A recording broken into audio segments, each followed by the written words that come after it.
दोस्तों स्वागत है आपका एक बार फिर। फ्रेंड, आज की वीडियो काफ़ी ज़्यादा इंपॉर्टेंट होने वाली है। इसमें हम लास्ट 10 डेज़ की जो है यूपीएससी की जो जीएस की स्ट्रैटेजी उसको डिस्कस करेंगे। अभी तक हमने लास्ट की वीडियो में हमने ये देखा सी सेट की एक स्ट्रैटेजी क्या हो, क्योंकि काफ़ी सारे हिंदी मीडियम के बच्चे जो है सी सेट को लेके भी फेल होते हैं। यहाँ पर हम जो है जीएस की स्ट्रैटेजी को डिस्कस करेंगे। लास्ट के 10 डेज़ में क्या हो सकता है, कैसे एक प्लान को डिफाइन किया जा सकता है। मेरा काम सिर्फ यहाँ पे एक आइडिया प्रोवाइड कराना है। मैं बड़ी बड़ी बातें नहीं कर सकता। जो एक ऑथेंटिसिटी के साथ, जो एक प्रैक्टिकल वे में जो चीज़ें पॉसिबल हैं, मैं उन्हीं पे ही डिस्कस करूँगा। बड़ी बड़ी बातें करके मैं आपका टाइम वेस्ट, और ना मैं आपकी एनर्जी, ना मैं चिल्ला के मैं आपकी एनर्जी बिल्कुल वेस्ट नहीं करूँगा। क्योंकि मेरा टारगेट यही है कि जो बातें आराम से, कायदे से, प्यार से बोली जा सकती है, उसके लिए चिल्लाने की कोई ज़रूरत नहीं है। देखिए, अभी तक आप इस मोड पे हैं। काफ़ी सारी देयर इज सम कन्फ्यूजन्स कैसे क्रिएट होती है, पहले मैं उसको बताऊंगा, फिर मैं बाद में डिस्कस करूंगा। लाइक किसी ने जीएस का पेपर, किसी ने सिर्फ पेपर सॉल्व कर रखा है, लाइक किसी ने सिर्फ टेस्टिस लगा रखी है, और किसी ने करंट अफेयर नहीं पढ़े, किसी ने ये सेक्शन नहीं पढ़ा, किसी ने वो सेक्शन नहीं पढ़ा। तो ऐसे ऐसे धीरे धीरे करके काफ़ी ज़्यादा एक दिमाग में असमंजस बनी पड़ी है। फिर जिस तरह से 2018 से 2020 का जो पेपर आ रहा है, कुछ यूट्यूबर या फिर कुछ कोचिंग वाले भी कह रहे हैं 2-2 ढाई साल का करंट अफेयर पढ़ के चलो। भाई, 1 साल में जान निकल जाती है, सच बता रहा हूँ। 1 साल में जान निकल जाती है करंट अफेयर पढ़ने में, तो 2 साल 2.5 साल कहाँ जो है एडजस्ट कर पाओगे, फिर डाइजेस्ट कर पाओगे। तो उसी चीज़ को धीरे धीरे करके हम सिस्टमेटिक वे में लेके चलेंगे। सभी डायमेंशंस को कोशिश करो कवर करने के लिए। अगर मैं नहीं कर पाया तो उसके लिए I am really sorry for that. आप मेरे टेलीग्राम से जुड़ के मुझसे कॉन्टैक्ट कर सकते हैं। देखिए, मेरा पहला वर्ड है यहाँ पे focus more on the core area. अगर आपको यहाँ से ना दिख रहा हो तो यहाँ से देखिएगा। यहाँ पे मैंने पहला ही वर्ड लिखा है, focus more on the core area. Core area का मतलब देखो दोस्तों, यहाँ पे ये हो सकता है कि फॉर एग्जांपल मान लीजिए, देखिए फॉर एग्जांपल मान लीजिए आपने मुझे सब कुछ पढ़ लिया, तो मैं ये तो नहीं बोला आपने नया पढ़ना है, उसी को रिवाइज करना है। आपका सबसे पहले ये टारगेट होना चाहिए कि 10 दिन के अंदर आपका जो है मोटा मोटा आपका 1 टाइम रिवीजन जरूर होना चाहिए। सबसे पहली बात हमें जो है बेसिकली यही देखने को मिलती है कि आपका मोटा मोटा लाइक जो है 10 दिन के अंदर आपका ये कंप्लीट सिलेबस अच्छे से रिवाइज होना चाहिए। लेकिन यहाँ पे कुछ बच्चे गलती भी कर सकते हैं, ठीक है। कुछ गलती ये कर सकते हैं कि हो सकता है वो पहले हिस्ट्री पढ़ ले, फिर बाद में एंड में पॉलिटी पढ़े। तो ये सारी चीज़ें भी होती हैं। देखो, अगर आप चीज़ पहले समझो, रिवीजन प्लान ऐसे बनना चाहिए। अब अपने हिसाब से देखो, कुछ बच्चे ऐसा भी हो सकता है, कोई एक बच्चा है, मान लो उसने एक दिन हिस्ट्री उठाई और एक दिन में हिस्ट्री पूरी ख़त्म कर दी। कुछ बच्चे ऐसे भी हो सकते हैं। कुछ बच्चे ऐसे हो सकते हैं, यार हिस्ट्री को 3 दिन देंगे और इसमें हम 3 सब्जेक्ट्स पढ़ेंगे। कुछ बच्चे ऐसे भी हो सकते हैं जो भाई 4 सब्जेक्ट्स पढ़ सकते हैं एक दिन में। कुछ बच्चे ऐसे भी हो सकते हैं 2 सब्जेक्ट भी पढ़ सकते हैं एक दिन में। कुछ बच्चे ऐसे भी हो सकते हैं जो 5 सब्जेक्ट भी एक साथ लेके चल सकते हैं। तो there is a different pattern and different approaches. One size is fit all नहीं मैं बात करूंगा। मैं यहाँ पे बात करूंगा आपके कॉमन सेंस की और बात करूंगा लॉजिक स्पार्क की भी। अगर आप पूरा सिलेबस कर लो, चाहे आप स्पेक्ट्रम को रट्टा मार लो, चाहे आप लक्ष्मीकांत को कंठस्थ कर लो, और चाहे आप इन्वायरमेंट की दृष्टि की बुक से रिवाइज कर लो, कितना भी कर लो, आपकी औकात या इवन हम लोगों की भी या सबकी औकात यही रहती है कि हम 40+ क्वेश्चन नहीं हिट कर पाते।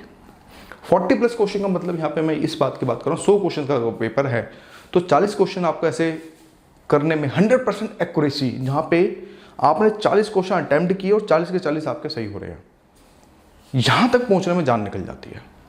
क्यों? There is some confusions.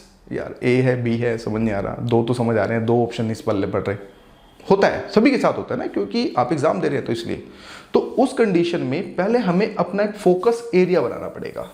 Focus area का मतलब ये हुआ जहां से क्वेश्चंस आपके जो है निकल रहे हैं। मतलब कहने का मतलब ये है कि जहां से क्वेश्चंस आपके आ रहे हैं। मैं एक सिंपल सा ट्विस्ट देता हूं आपको। मैं एक सिंपल सी कैलकुलेशन दिखाता हूं कि कैलकुलेशन जो है बेसिकली क्या हो सकती है। देखो, फॉर एग्जाम्पल आपने मॉडर्न हिस्ट्री, जिसको हम हिंदी में आधुनिक भारत कहते हैं, मॉडर्न हिस्ट्री प्लस पॉलिटी। आपको पता है, अगर आप मॉडर्न हिस्ट्री और पॉलिटी को अगर आप इन दोनों को अच्छे से रिवाइज कर ले, मॉडर्न हिस्ट्री के लिए एक ही किताब, हटाओ मेरे नोट्स, पीटीआई एक्सप्रेस वैसे सब हटाओ। मॉडर्न हिस्ट्री अगर आपने रिवाइज कर ली और साथ में लक्ष्मीकांत को आपने अच्छे बाय हार्ट, जिसको बोलते हैं रिवाइज भी कर लिया। कुछ कहते हैं कि लक्ष्मीकांत नहीं पढ़नी चाहिए, क्वेश्चन नहीं बन रहे हैं, ऐसा क्वेश्चन दोस्त। लक्ष्मीकांत पढ़ने के बाद आप कोई भी क्वेश्चन को कंसेप्चुअली क्लियर कर सकते हो, ये बात प्रूफ है। तो उसमें अगर आपने हिस्ट्री और पॉलिटी में लक्ष्मीकांत अगर आपने किताब कंप्लीट कर ली तो यार लक्ष्मीकांत से कम नहीं तो 12 से 15 क्वेश्चन जरूर आते हैं, और मॉडर्न हिस्ट्री से कम 7 से 8 क्वेश्चन जरूर आते हैं। ध्यान से समझना। तो जब 12 से 15 क्वेश्चन लक्ष्मीकांत से आते हैं और मॉडर्न हिस्ट्री से जो हमारे 7 से 8 क्वेश्चन आते हैं, हम एक अप्रोक्स एक एरिया लेके चलते हैं कि यार इन दोनों मिला के काट पीट के मतलब जो भी है, हम ये मान के चलते हैं 20 क्वेश्चन आते हैं। हम ये मान के चलते हैं 20 क्वेश्चन आते हैं। आपने क्या करना है, इस बुक को बहुत अच्छे से फैक्चुअल के साथ आपको रिवाइज करना है। रिवाइज इन द सेंस ये हो गया, साथ में इसके करंट अफेयर को स्कैन करना है। मैं ये नहीं कह रहा पढ़ने के लिए कि अरे यार सर ने तो बोल दिया पढ़ा है नहीं कुछ तो क्या करें। मैं उन बच्चों की बात करूँ जिन्होंने करंट अफेयर बिल्कुल भी नहीं पढ़ा। तुम्हें यहाँ दिमाग से चलना है। दिमाग से आपने ऐसे चलना है कि फॉर एग्जाम्पल हिस्ट्री है, जिसके भी आपके 100 ईयर्स हो गए हैं, ध्यान समझना, जिसके भी आपके 100 ईयर्स हो गए किसी भी कांड को, किसी भी आंदोलन को, 100 ईयर हो गए, 50 ईयर्स हो गए, 200 ईयर्स हो गए, 150 ईयर्स हो गए, 250 ईयर्स हो गए, जिसको एक सिस्टमेटिक एक नंबर है जिसके आगे एंड में 0 जरूर लग रहा है।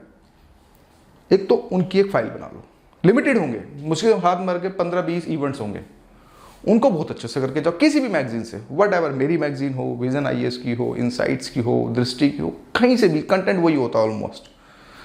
वहां से आपने मॉडर्न हिस्ट्री के 100 ये इवेंट्स के करंट अफेयर्स को आपने अच्छे से करके जाना है।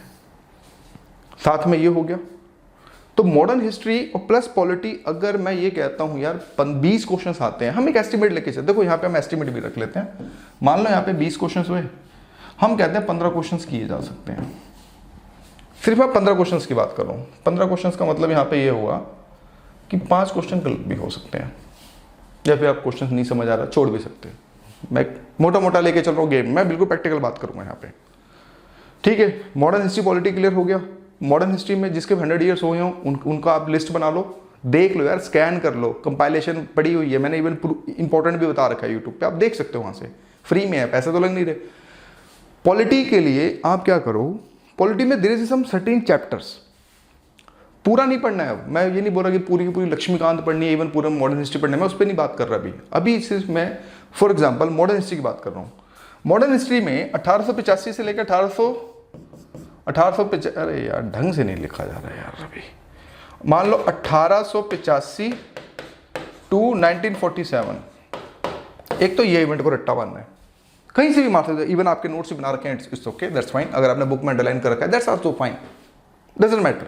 इवन आपने किसी कोचिंग के नोट्स, चमत्कारी नोट्स भी ले रखे हैं, दैट्स आल्सो फाइन, कोई इशू नहीं, कंटेंट ऑलमोस्ट सेम ही होता है।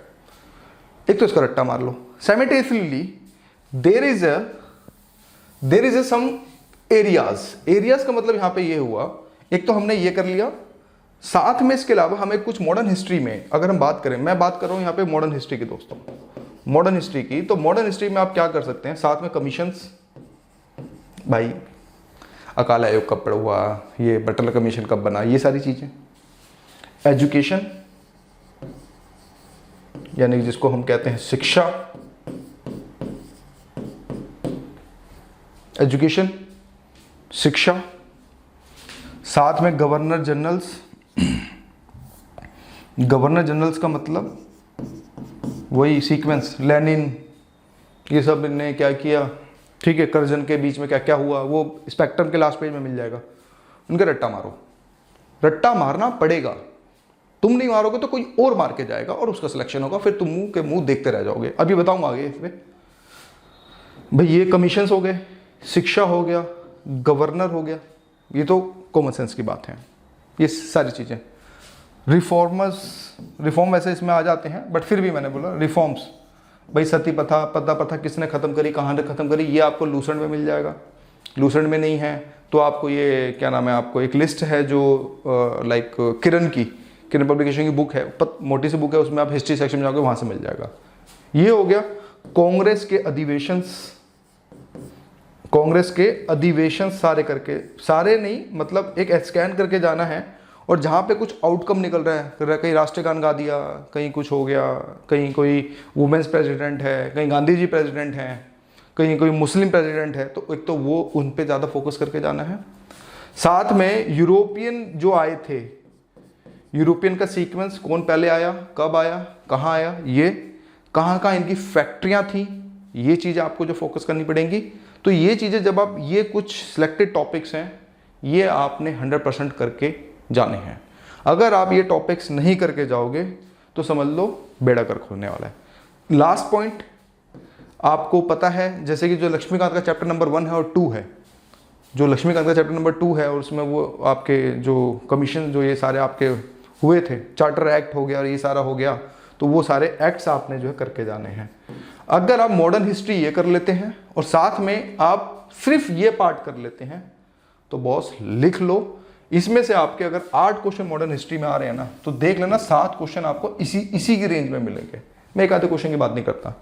ज्यादा मन कर रहा है और ज्यादा मन कर रहा है तो कुछ युद्ध हैं, युद्ध का सीक्वेंस, भाई किसके बीच कैसे लड़ा गया, क्या आउटकम था, कौन क्या, किसने क्या, कौन सा छुरा घोपा, वो नहीं, किसके बीच था, कहां लड़ा गया, ठीक है, उसके आउटकम्स क्या थे, ये सारी चीजें अगर आप कर लेते हो, ये सारी चीजें कर लेते हो, तो मुझे नहीं लगता कि इसमें से आपके 8 क्वेश्चन अगर आए तो 7 क्वेश्चन यहीं से आ जाएंगे। ये बात मैं अभी कह रहा हूँ, 26 तारीख को वीडियो आएगी, मूवी जो सॉरी मतलब जो आपका पेपर होगा 10 को होगा, आप यहाँ से क्रॉस चेक कर लीजिएगा कितना आया कितना नहीं आया।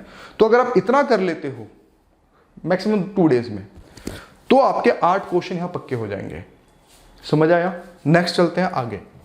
इसी के जैसे पॉलिटी में, दोस्तों पॉलिटी की अगर मैं बात करूं,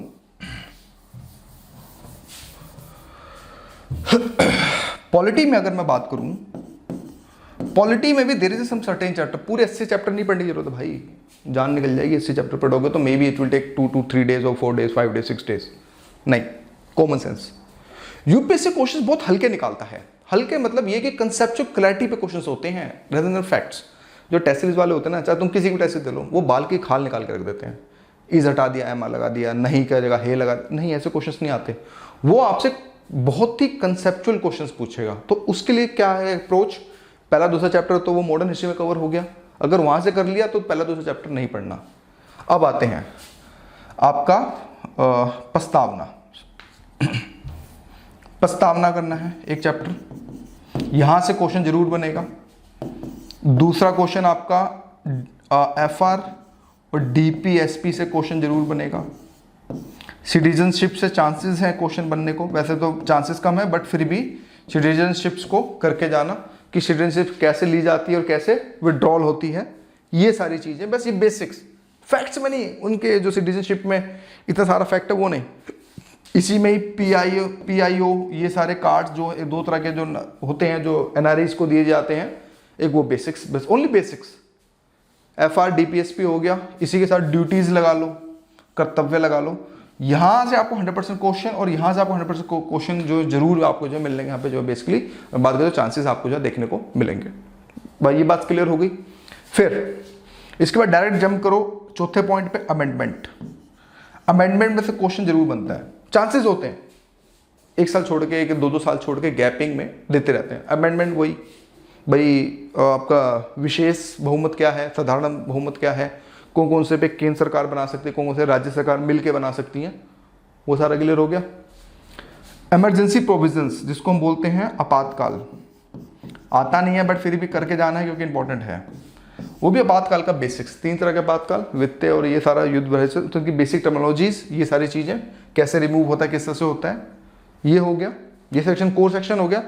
फिर उसके बाद सेंट्रल और स्टेट का पूरा, सेंट्रल में अब मैं यहाँ पे अगर टॉपिक लिखवाता हूँ, ऐसे बोलोगे सर बहुत ज़्यादा हो रहा है भाई, प्रेसिडेंट, राष्ट्रपति, साथ में उपराष्ट्रपति। जब राष्ट्रपति करो तो इसके साथ यहाँ पे गवर्नर करो, तुरंत गवर्नर करना, अगर उपराष्ट्रपति करो तो उप गवर्नर, वो तो खत्म ही हो गया, ठीक है। फिर यहाँ पे अगर आप सीएम कर रहे हो तो पीएम करो, काउंसिल ऑफ मिनिस्टर कर रहे हो तो उसके बाद स्टेट वाला करो, अगर आप पार्लियामेंट कर रहे हो तो स्टेट लेजिस्लेचर करो, यहाँ खत्म हो गया। फिर इसके बाद एससी, एचसी ये, और साथ में आपका जो डिस्ट्रिक्ट कोर्ट्स हैं उसके बारे में, लोक अदालत के बारे में, ये टॉपिक्स हो गए। पंचायती राज हो गया और यूएलबी हो गया, और 5th शेड्यूल हो गया, बस 5th और 6th शेड्यूल, ये आपका पूरा पॉलिटी है।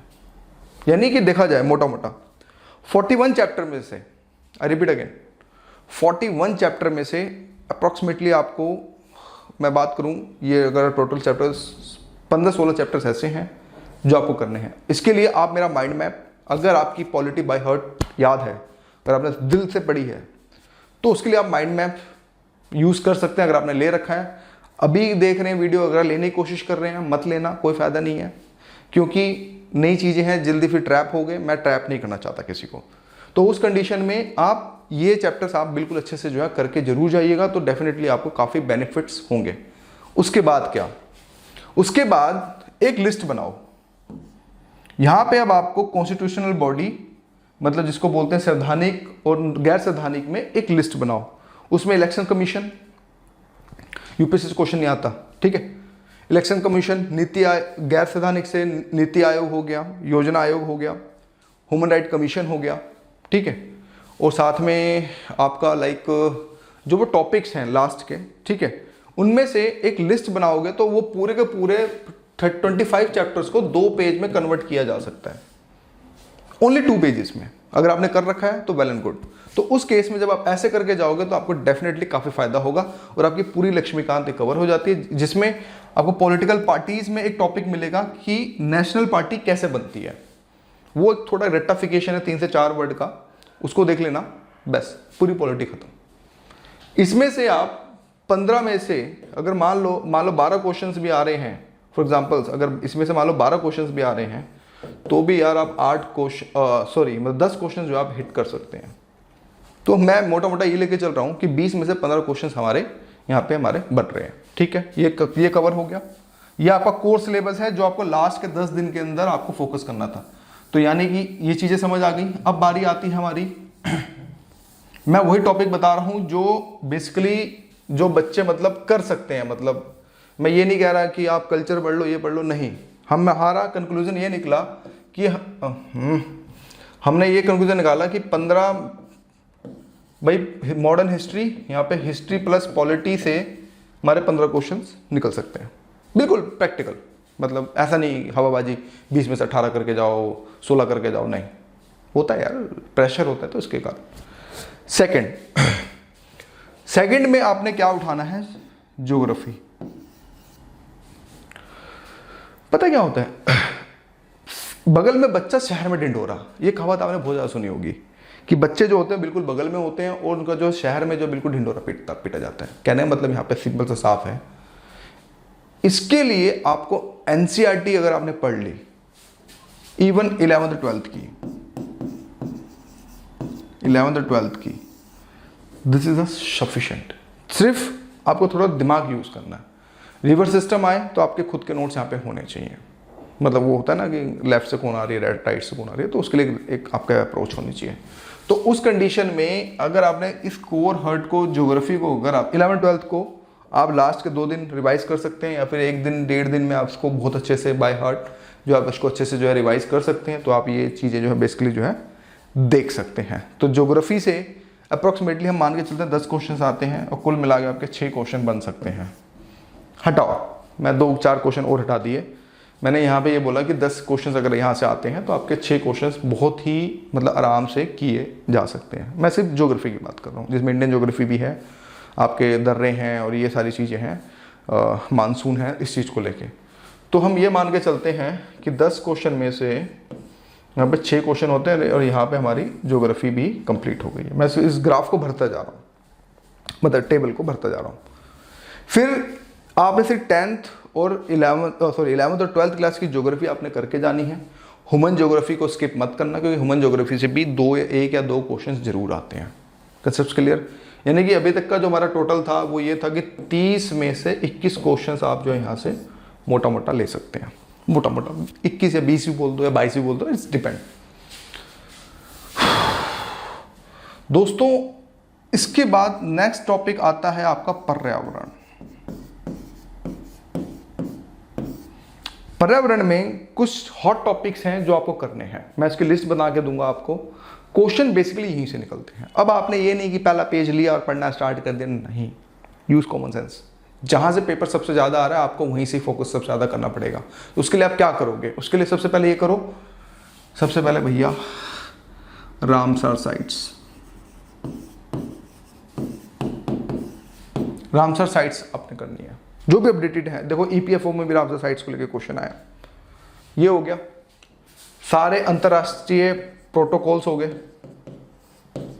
अंतर्राष्ट्रीय प्रोटोकॉल्स का मतलब यहाँ पे ये हुआ कि जो भी अंतर्राष्ट्रीय कन्वेंशंस हैं, साइट्स है, ठीक है, बेसल है, मॉन्ट्रियल कन्वेंशंस है, जो भी है दृष्टि में दे रखा है, वहां से इनको रट्टा मारना स्टार्ट कर दो। सिर्फ एक बेसिक चार्टर बाटर में मत जाना, दृष्टि ने बहुत ज्यादा भयंकर लिख रखा है उसके अंदर, उतना नहीं डीप में। कौन सा कन्वेंशन किससे संबंधित है? मॉन्ट्रियल हो गया, ठीक है, ओजोन से है, साइट्स है, आपका ये क्या नाम है, पशुओं से रिलेटेड है। तो ऐसी चीजें आपको, मिनामाटा कन्वेंशन है। तो ऐसे में वो लास्ट में दे रखा है, उसको रट्टा यहाँ से मारो, रामसर साइट से रट्टा मारो, अंतर्राष्ट्रीय संबंध से, मतलब अंतर्राष्ट्रीय प्रोटोकॉल से आपने जो है रट्टा मारना है। एक ये तो हो गया इंटरनेशनल चीजें सारी। बायोस्फीयर रिजर्व्स, जहां से क्वेश्चन जरूर बनता है, एक क्वेश्चन जरूर आता है। बायोस्फीयर की लोकेशंस, कौन सा मिक्स्ड है, कौन सा हेरिटेट है, ये सारे हो गए। मैं ये वो टॉपिक बता रहा हूं जहां से क्वेश्चन आता ही आता है। तुम क्या करते हो, पहले 2 चैप्टर पे पढ़े रहते हो, जो भाई जहां से चीज आती है वहां से तुम पूछ तो कर नहीं रहे हो, तो कहां से होगा सिलेक्शन? नहीं होगा सिलेक्शन जब तक तुम यहां से नहीं सोचोगे। ये टॉपिक हो गए। फिर इसके बाद साइमल्टेनियसली, इसके बाद आप नेशनल पार्क हो गया। भाई नेशनल पार्क में एफर्ट्स भी लगते हैं तो, लेकिन मार्क्स भी मिलते हैं। सबसे ज्यादा नेशनल पार्क जो फोकस करना है आपने, नॉर्थ वाला नहीं करना, ये बात ध्यान रखना, नॉर्थ ईस्ट वाला करना। जो 8 सिस्टर्स है हमारी, एक वो और साथ में साउथ के नेशनल पार्क। जब तक ये नहीं करोगे सिलेक्शन, नेशनल पार्क करना बेकार है। इवन मैं ये भी कहता हूँ ये 2 करके चले जाओ, बेड़ा पार हो जाएगा। क्योंकि यूपीएससी का कोर जोन यही है उनकी, जहाँ तक मैं समझ सकता हूँ यूपीएससी को, उनको पता है नॉर्थ इंडियन स्टूडेंट ज़्यादा देते हैं नेशनल पार्क, तो उनको पता होता है। लेकिन इसलिए वो नॉर्थ ईस्ट से पूछते हैं, साउथ से पूछते हैं, कर लो आ जाओ, फिर कंफ्यूज हो जाते हो। तो नेशनल पार्क बेसिकली इसके करने हैं। और साइमल्टेनियसली अगर मैं बात करूं इसके अंदर, अब कुछ इन्वायरमेंट लॉज, इन्वायरमेंट लॉ करके जाओ, EIA इन्वायरमेंट असेसमेंट जो प्रभाव आकलन होता है ये करके जाओ, बायोडाइवर्सिटी करके जाओ,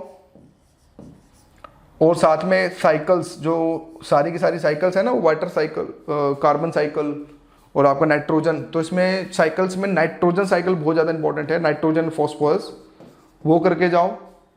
और क्या बचा इसमें, इन्वायरमेंट लॉ हो गया, ये हो गया। हमें साथ में IPCC,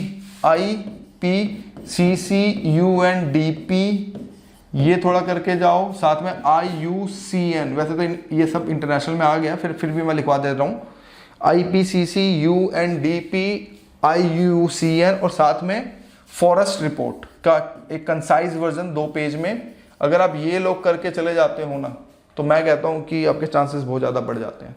अगर आप इतना पैटर्न अगर आप करके चले जाते हो, और साथ में एक और क्रिटिकल एंडायर स्पीसीज, क्रिटिकल एंडायर स्पीसीज, कुछ लिमिटेड, ज़्यादा नहीं, लिमिटेड, एटलीस्ट आपको एक नॉलेज हो। उनको सिर्फ देख के जाओ, याद करने की जरूरत नहीं है, सिर्फ देख के जाओ क्या है।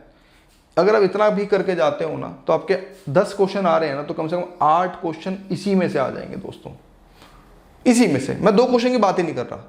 देखो हिंदी मीडियम के बच्चे क्या करते हैं, वो मैक्सिमम के पीछे भागते हैं, 100% के पीछे भागते हैं। जब तक आपकी 100% अप्रोच है ना, सिलेक्शन नहीं होगा। आपने क्या नहीं पढ़ना है इस पर भी फोकस करना है, क्या ज़्यादा आ रहा है उस पर ज़्यादा फोकस करना है। तो उसी लिए ये चांसेस हैं कि आपको पहले ये बेसिकली अगर हम बात करें तो ये आपको करना पड़ेगा। समझ आ गया? तो ये जब आप करके जाओगे तो डेफिनेट आपको बहुत फायदा होगा। प्लस करंट अफेयर जिस बच्चों ने नहीं पढ़ा, I repeat once again, vision का उठाओ, उसकी शॉर्ट वीडियो मैंने यूट्यूब पे डाल रखी है इसी चैनल पे, वहाँ से कर लो, हाइलाइट्स कर लो, उन्हीं को रट्टा मार लो, उन्हीं में से अगर होगा तो उन्हीं में से आ जाएगा। तो मैं ये एज्यूम करके चलता हूँ कि 10 अगर क्वेश्चन इसमें से आ रहे हैं, इसमें से अगर 10 क्वेश्चन आ रहे हैं, तो मैं ये एज्यूम करके चलता हूँ कि आपके 6 क्वेश्चन बन सकते हैं। सिंपल सा लॉजिक है। चलो, तो यानी कि हमने ये देखा कि 10 क्वेश्चन इसमें से आ रहे हैं और आपके यहाँ से 6 क्वेश्चन बन रहे हैं, तो टोटल हमारा कितना हुआ 40, और यहाँ से कितना हुआ 6 दूनी 12 और 12 27 क्वेश्चंस। यानी कि अब हमें 60 में से, यानी कि अब हमें 60 में से हमें जो है कुछ और क्वेश्चन चाहिए। ये मैंने वो दिया है जो बिल्कुल मरा मतलब जिसको बोलते हैं ना कि लाइक हमने एनवायरनमेंट भी यहाँ पे काउंट किया, हमने ज्योग्राफी भी काउंट करी और हमने ये भी काउंट किया। ठीक है, आपके यहाँ पे 27 क्वेश्चंस जो हैं एक काट पीट के सब कुछ सही हो रहे हैं। हमें कितने चाहिए? 55 क्वेश्चंस। तो अगर 55 में से 27 क्वेश्चंस को अगर आप माइनस कर दें तो आपके कितने क्वेश्चंस बन रहे हैं दोस्तों? 15 में से 7 गए, 8 यहाँ बचा, यानी कि आपको अब आपको 28 क्वेश्चंस और चाहिए जो आपके ठीक ठाक हो। वो भी कितने में से? 60 में से आपको 28 क्वेश्चंस करने हैं सिर्फ। भाई यही हुआ ना कोर जोन, जिसमें मैंने इकोनॉमी लिया ही नहीं अभी। अब बारी आती है आपकी इकोनॉमी की। इकोनॉमी में भी अगर हम 10 क्वेश्चंस मान लें, मिनिमम 10 क्वेश्चंस मान लें, जिसमें से बैंकिंग टैक्सेशन अगर आप ये आपने कोर जोन में रखना है, यानी कि बैंकिंग आपने करके जाना है, टैक्सेशन आपने करके जाना है, ठीक है, ये तो करके जाना है। प्लानिंग 5 साल वाली प्लानिंग ये करके जाना है। अनएम्प्लॉयमेंट का बेसिक स्ट्रक्चर, पॉवर्टी का बेसिक स्ट्रक्चर, अगर आप इतना भी करके चले जाते हैं, बाकी तो कॉमन सेंस से लग जाता है, वो एक अलग चीज़ है। अगर आप इतनी भी चीज़ें करके, बैंकिंग मतलब ये हो गया कि सब कुछ आ गया इसमें आपकी फाइनेंशियल मार्केट भी आ गई, कैपिटल मार्केट भी आ गई, सब कुछ आ गया। तो अगर आप ये भी करके जा रहे हैं दोस्तों, ये 4 टॉपिक करके चले जाओ और साथ में एक फॉरेन एक्सचेंज, ये 5 टॉपिक करके चले जाओ, 50% क्वेश्चन आपको इसी में से मिल जाएगा। यूपीएससी का इकोनॉमी का 50% क्वेश्चंस आपको इन्हीं 5 टॉपिक में से मिल जाएंगे। ट्रस्ट में, एग्रीकल्चर मैंने इंक्लूड नहीं किया क्योंकि ज्योग्राफी में मैंने लेके चला हूं, और क्योंकि एग्रीकल्चर में एमएसपी हो गया, और आपका जो भी वर्ड बायो वर्ड लग रहा हो वो जरूर करके जाना। तो अप्रोक्सीमेटली 70% क्वेश्चंस आपके यहाँ इकोनॉमी में से बन जाएंगे, क्योंकि एग्रीकल्चर से भी क्वेश्चंस आते हैं। तो ये हॉट टॉपिक्स हैं, अगर आप इनको कर लेते हैं तो डेफिनेटली आपको जो है काफ़ी ज़्यादा यहाँ पे फ़ायदा होगा। मैं एज्यूम करके चलता हूँ 10 में से आपके यहाँ पे 6 क्वेश्चंस आपके बन जा रहे हैं, मैं 6 ही लेके चल रहा हूँ ज़्यादा। तो हमने इकोनॉमी को लेके चला, यानी कि यहाँ हो गए 50 और यहाँ पे हो गए 6, यानी कि 33 क्वेश्चन। तो 50 में से 33 क्वेश्चंस आपने कुल मिला के अगर हम बात करें तो आपने मतलब किए 50 में से 33, सच ए डिसेंट स्कोर।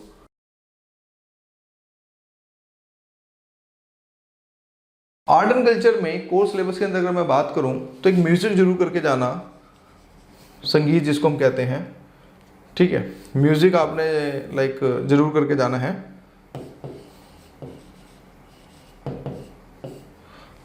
एक तो ये हो गया टॉपिक, बहुत इंपॉर्टेंट है। और एक 11th क्लास की एनसीईआरटी,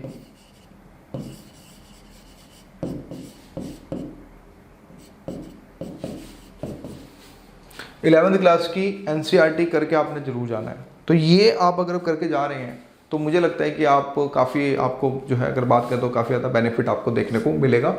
इतना बस, एक म्यूजिक कर लें और एक ये करके जुड़ जाइए। ये मैं बता रहा हूँ कोर्स सिलेबस मतलब कि यहाँ से क्वेश्चन जरूर 100% आने के चांसेस यहाँ पे जो है बने रहते हैं। नेक्स्ट आता है दोस्तों एशियन हिस्ट्री। एशियन हिस्ट्री में आप क्या करें, जैन कर लें, बुद्धा कर लें, ये 2 टॉपिक तो ये हो गए। हड़प्पा मत करेंगे, हड़प्पा तो क्वेश्चन इस बार नहीं आएगा, पिछली बार आ चुका है, तो इसलिए इस बार हड़प्पा नहीं आएगा। एक ये कर लें, और साथ में अगर हम बात करें तो गुप्त काल कर लें। ये 3 टॉपिक कोर्स सिलेबस में आप जो है प्लीज़, अगर मैं बात करूँ तो आपको ज़्यादा करके जाना चाहिए। फिर नेक्स्ट पे आते हैं दोस्तों कोर्स सिलेबस के अंदर, तो इसमें आता है आपका करंट अफेयर। मिडिल हिस्ट्री छोड़ दें, अगर नहीं कर पा रहे हैं तो आप बिल्कुल छोड़ सकते हैं, क्योंकि मुझे नहीं लगता कि मिडिल हिस्ट्री हो पाएगी इन 10 डेज के अंदर, तो बेटर है। अब आता है करंट अफेयर में। करंट अफेयर सबसे ज़्यादा जो फोकस करना है आपने वो basically science, tech, environment and IR। बाकी अगर टाइम मिले तो ये कर सकते हो, बहुत अच्छी बात है, लेकिन साइंस, टेक, इन्वायरमेंट और IR को, इन तीनों को छोड़ के बिल्कुल मत जाना। तो ये आपका जो है बेसिकली कोर्स सिलेबस में आ गया। साथ में रिपोर्ट्स, ठीक है, रिपोर्ट्स जरूर करके जाना। यहाँ से एक आधा क्वेश्चन आपका जो बेसिकली हमें जो देखने को मिलता है। तो ये था हमारा आज का सेशन। इसके अंदर हमने ये देखा कि कौन से कोर पार्ट हमारे जो है बेसिकली हो सकते हैं। इनको आपके रिविजन्स के साथ अगर बैक टू बैक अगर आप रिवाइज करते हैं अच्छे से, और बैक टू बैक मतलब रिवाइज करते चले जाते हैं, मतलब कीप रिवाइजिंग। अब आपने टेस्ट वेस्ट बिल्कुल नहीं देने हैं, टेस्ट बिल्कुल आप रोक दीजिए अच्छे से। सिर्फ अब आपने रिवीजन, फैक्ट्स को रिवाइज करो, रिकॉल करो, फैक्ट्स को रिवाइज करो, रिकॉल करो। जितना आप रिकॉल और रिवाइज करते चले जाएंगे उतनी आपको चीज़ें आपकी बहुत स्मूथ निकलेंगी और डेफिनेटली ये सारी चीज़ें हो जाएंगी। अब आते थोड़ा सी सेट के ऊपर। दोस्तों यहीं मैं सी सेट करा देता हूँ, यहीं बता देता हूँ। देखो यार, चलो सी सेट की अलग वीडियो बनाएंगे, ठीक है, सी सेट के लिए कैसे रणनीति हो, क्या हो, उसको हम देखते हैं। अभी आज के लिए भी हम इतना खत्म करते हैं। तो फिर thank you for watching video.